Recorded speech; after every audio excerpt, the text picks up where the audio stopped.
दीपावली माने दीपों का पर्व। यह महापर्व अंधेरी रात को असंख्य दीपों की रोशनी से रोशन कर देता है। इस त्योहार का नाम सुनते ही मन हर्ष से प्रफुल्लित हो उठता है, क्योंकि दीपावली भारतवर्ष का ऐतिहासिक त्योहार है। यूं तो दीपावली हिंदुओं की आस्था का प्रतीक माने जाने वाला त्योहार है, किंतु जब हम भारत की सांस्कृतिक विविधता और ऐतिहासिक दृष्टिकोण पर नजर डालते हैं तो पाते हैं कि दीपावली को भारत के हर जाति हर धर्म के लोग बड़े ही धूमधाम के साथ मनाते हैं। हर साल कार्तिक मास की अमावस्या पर पड़ने वाली दीपावली को मनाए जाने के कई कारण हैं। इस दिन सिर्फ दियों को जलाने और खुशियां बांटने की प्रथा नहीं, बल्कि दीपावली को मनाने के पीछे कई ऐतिहासिक और धार्मिक मान्यताएं भी हैं, जिनसे बहुत कुछ लोग अनजान हैं। आज हम स्वदेश 24x7 के खास कार्यक्रम आज हमें बताने जा रहे हैं दीपावली से जुड़े हर पहलुओं के बारे में, क्योंकि दीपावली हिंदुओं का ही खास त्योहार नहीं बल्कि जैन, सिख और ईसाई धर्म के लोगों के लिए भी ऐतिहासिक दृष्टि से बेहद खास है। लेकिन सबसे पहले बात करेंगे हिंदू धर्म के शास्त्रों की,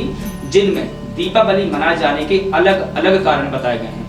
हिंदू धर्म की दूसरी महाकाव्य रामायण के अनुसार कार्तिक मास की अमावस्या के दिन ही भगवान राम माता सीता और अपने भाई लक्ष्मण के साथ लंका पर विजय प्राप्त करके अयोध्या वापस लौटे थे। भगवान श्री राम, माता सीता और लक्ष्मण जी के आने की खुशी में पूरा अयोध्या झूम उठा था और दियों के प्रकाश से उन तीनों का स्वागत किया गया था। इस दिन को भगवान श्री राम की जीत की खुशी के तौर पर भी मनाया जाता है। हिंदू धर्म और शास्त्र कहते हैं कि समुद्र मंथन के दौरान कार्तिक मास की अमावस्या के दिन समुद्र मंथन करते समय मां लक्ष्मी की उत्पत्ति हुई थी। इसलिए दीपावली के दिन माता लक्ष्मी का जन्मदिन मनाया जाता है और उनकी पूजा की जाती है। वहीं हिंदू कथाओं में यह बहुत प्रसिद्ध कथा है, जिसमें भगवान विष्णु के वामन अवतार ने माता लक्ष्मी को राजा बाली के गिरफ्त से बचाया था। इसलिए दीपावली के दिन मां लक्ष्मी की पूजा की जाती है और त्योहार को मनाया जाता है।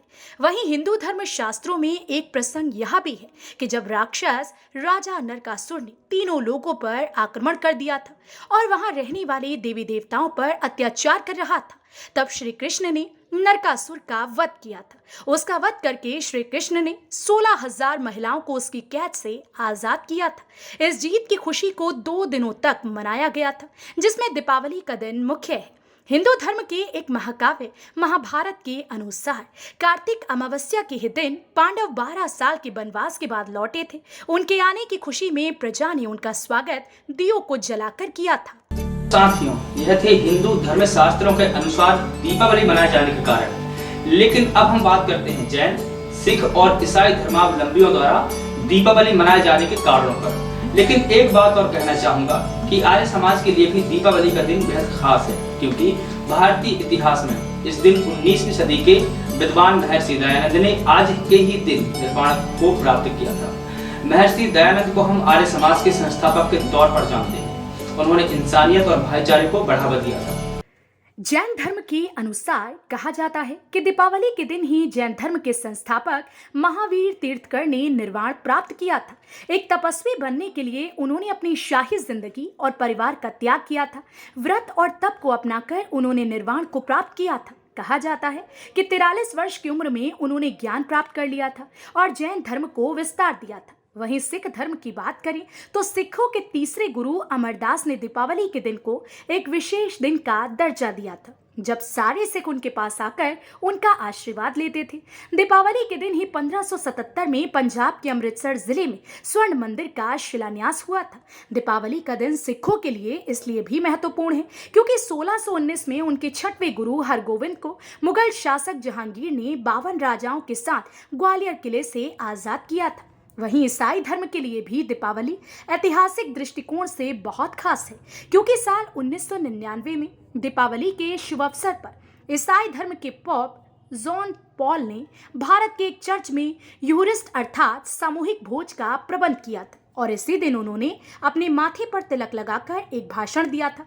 उनके भाषण का टाइटल था दीपों का त्योहार दीपावली। पोप जॉन पॉल का यह भाषण बाद में बहुत चर्चित हुआ। तो साथियों, ये तो थे धर्म और मान्यताओं के अनुसार दीपावली मनाए जाने के कुछ कारण। लेकिन अब बात करते हैं दीपावली को 5 दिनों तक क्यों मनाते हैं। देखिए ये खास रिपोर्ट। हिंदुओं के प्रमुख त्योहार दीपावली का उत्सव 5 दिनों तक चलता है। यह धनतेरस से शुरू होकर नरक चतुर्दशी, मुख्य पर्व दीपावली, गोवर्धन पूजा से होते हुए भाई दूज पर समाप्त होता है। दिन को धनतेरस कहते हैं। दीपावली महोत्सव की शुरुआत धनतेरस से होती है। इसे धन त्रयोदशी भी कहते हैं। धनतेरस के दिन मृत्यु के देवता यमराज, धन के देवता कुबेर और आयुर्वेदाचार्य धनवंतरी की पूजा का महत्व है। तभी से इस दिन का नाम धनतेरस पड़ा है और इस दिन बर्तन, धातु व आभूषण खरीदने की परंपरा शुरू हुई। दूसरे दिन को नरक चतुर्दशी, रूप चैदस और काली चैदस कहते हैं। इसी दिन नरकासुर का वध कर भगवान श्री कृष्ण ने 16,009 कन्याओं को नरकासुर के बंदी गृह से मुक्त कर उन्हें सम्मान प्रदान किया था। इस उपलक्ष्य में दीपों की बारात सजाई जाती है। तीसरे दिन को दीपावली कहते हैं। यही मुख्य पर्व होता है। दीपावली का पर्व विशेष रूप से माँ लक्ष्मी के पूजन का पर्व होता है। कार्तिक माह की अमावस्या को ही समुद्र मंथन से माँ लक्ष्मी प्रकट हुई थी, जिन्हें धन, वैभव, ऐश्वर्य और सुख समृद्धि की देवी माना जाता है। इस दिन माँ लक्ष्मी के स्वागत के लिए दीप जलाए जाते हैं ताकि अमावस्या की रात के अंधकार में दीपों से वातावरण रोशन हो जाए।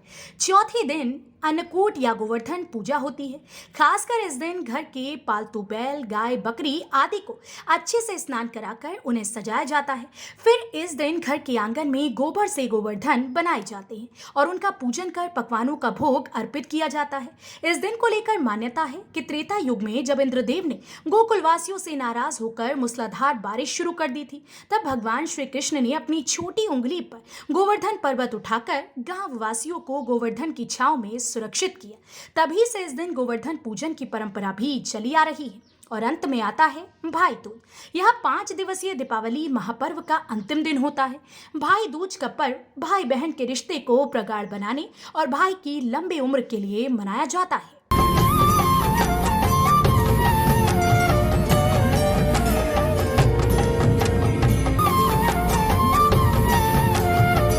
तो साथियों, आप भी अपने परिवार, अपने मित्रों और देशवासियों के साथ धूमधाम से दीपावली मनाएं और वायु प्रदूषण से बचें। जरूरत पड़ने पर ही पटाखे फोड़ें और याद रखें कि सरकार द्वारा जारी की गई कोविड-19 की जो गाइडलाइंस है उसका पालन करें और देखते रहिए स्वदेश 24/7।